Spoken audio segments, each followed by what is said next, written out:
दोस्तों, हम सभी ने सोने के आभूषण या गहने जरूर देखे हैं और इन्हें पहनकर हम विवाह, शादी या पार्टी में जरूर जाते हैं। आज के समय में सोना दोस्तों एक ऐसी धातु बन गई है जिसका रंग कभी भी फीका नहीं पड़ता और इसी कारण से इसकी कीमत सारी दुनिया में बहुत अधिक है। और भारत के हर घर में दोस्तों महिलाओं के गहनों में हमें थोड़ा बहुत सोना देखने को जरूर मिलता है। दोस्तों, सोने या गोल्ड का प्रयोग करने से पहले क्या आपने कभी सोचा है कि इसे कैसे बनाकर तैयार किया जाता है? दोस्तों, अगर आपको इस बात की जानकारी नहीं पता है तो आज की इस वीडियो में मैं आप सभी को बताऊंगा कि मिट्टी से सोने को कैसे बनाकर तैयार किया जाता है। अगर वीडियो अच्छी लगे तो दोस्तों वीडियो को लाइक और शेयर जरूर करें। तो स्वागत है आप सभी दोस्तों का बिग ड्रीम चैनल पर।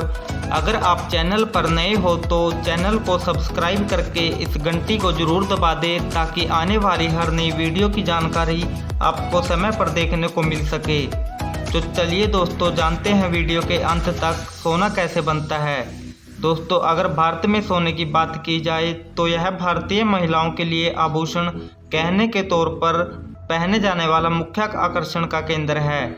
सोने को प्राप्त करने के लिए पिछले कई वर्षों से पूरी दुनिया भागती आ रही है, लेकिन इसे प्राप्त कर पाना आसान नहीं है क्योंकि सोना मिट्टी के नीचे से खदानों में विस्फोट करके निकाला जाता है। इसके अलावा दोस्तों सोना जमीन के अंदर एक ही जगह केंद्रित नहीं होता, यह छोटे छोटे टुकड़ों में मिट्टी और रेत के बीच में फंसा होता है। दोस्तों, अब जानते हैं कि ज़मीन के अंदर सोना कैसे पता लगाया जाता है। सोना निकालने से पहले भूवैज्ञानिक ग्राउंड पेनेट्रेटिंग राडार, जिसे अंग्रेजी में जीपीआर कहा जाता है, इसके द्वारा पता लगाया जाता है कि सोना ज़मीन के अंदर कहां पर मौजूद है।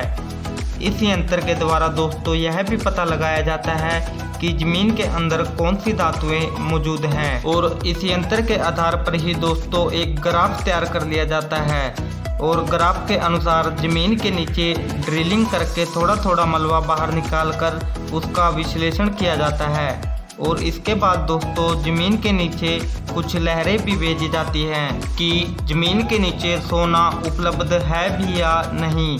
अगर दोस्तों ज़मीन के नीचे सोना उपलब्ध होता है तो इन लहरों में एक गूंज पैदा होती है और इसके बाद ज़मीन को खोदना शुरू कर देते हैं। दोस्तों, यह हरगिज़ नहीं है कि हर कोई व्यक्ति इस तकनीक को अपनाकर सोने की तलाश में निकल सके। यह कार्य सरकार की इजाज़त से ही किया जाता है और इस तरह का काम जियोलॉजी सर्जिकल टीम को ही सौंपा जाता है। दोस्तों, जब यह टीम कन्फर्म कर देती है कि इस ज़मीन के नीचे गोल्ड मौजूद है तो इसे निकालने की प्रक्रिया शुरू कर दी जाती है। इस प्रक्रिया में दोस्तों ज़मीन के अंदर से सोने को निकालने के लिए बड़ी बड़ी चट्टानों को विस्फोट करके तोड़ा जाता है और किस चट्टान को तोड़ना है उसका फैसला भी टीम के द्वारा किया जाता है। दोस्तों, सोना कुछ चट्टानों को तोड़ने से ही नहीं मिल जाता। सोना निकालने वाली टीम को गोल्ड वाले इलाकों में 300 से 500 मीटर की गहराई तक ज़मीन को विस्फोट किया जाता है और विस्फोट में निकलने वाले पत्थरों में दोस्तों सोने के कोई बड़े बड़े ब्लॉक नहीं मिलते।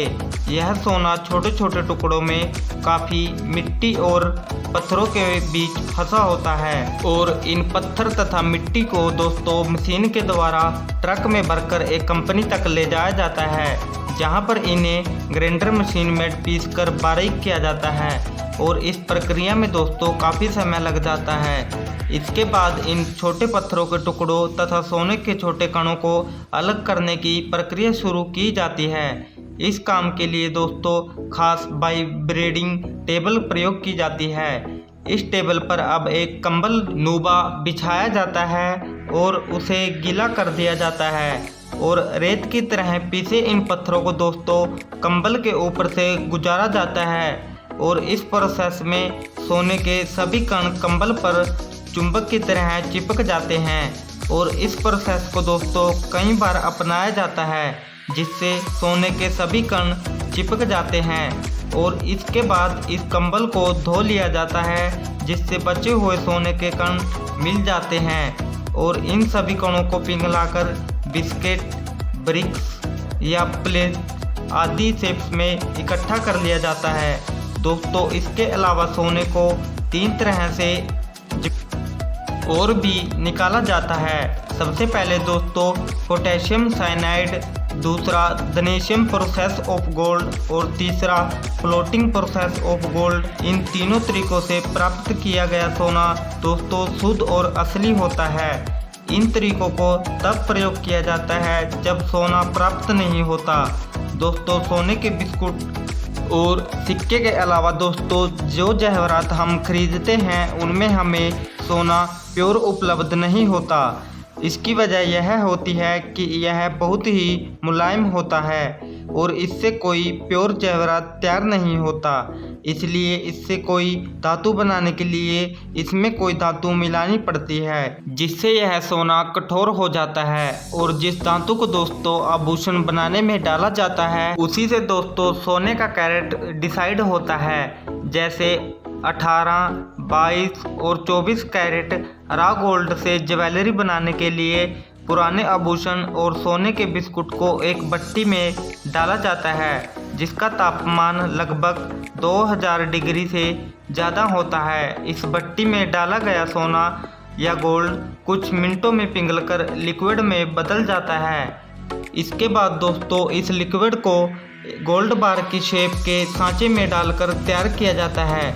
इसके बाद दोस्तों गोल्ड से बनी इन सभी चीज़ों के ऊपर पॉलिश, रगड़ाई और डिजाइन बनाना होता है। गोल्ड से बनी ज्वेलरी और कड़ों के ऊपर डिजाइन हाथों और मशीनों के द्वारा भी की जाती है, लेकिन मशीन के द्वारा डिजाइन बहुत जल्दी बनाए जाते हैं और सोने की वेस्टेज भी बहुत कम होती है। इन कंपनी में दोस्तों इतनी प्रोसेस के पूरा होने के बाद गोल्ड से आभूषण बनकर तैयार हो जाते हैं। इसके बाद इन्हें एक रेड कलर की डिब्बी में आभूषण की साइज के अनुसार पैक किया जाता है और इन्हें इसके बाद अच्छी हिफाजत से गाड़ी के द्वारा गोल्ड शोरूम या दुकानों पर बेचने के लिए भेजा जाता है, जहां से हम इन्हें इनके प्राइस के अनुसार खरीदकर घर ले आते हैं। तो दोस्तों उम्मीद करता हूं कि वीडियो के द्वारा दी गई जानकारी कि मिट्टी से सोना कैसे बनता है की जानकारी दोस्तों आपको अच्छी लगी होगी। तो दोस्तों वीडियो को लाइक और शेयर ज़रूर करें और बिग ड्रीम चैनल को सब्सक्राइब करके इस घंटी को ज़रूर दबा दें ताकि आने वाली हर नई वीडियो की जानकारी आपको समय पर देखने को मिल सके। धन्यवाद।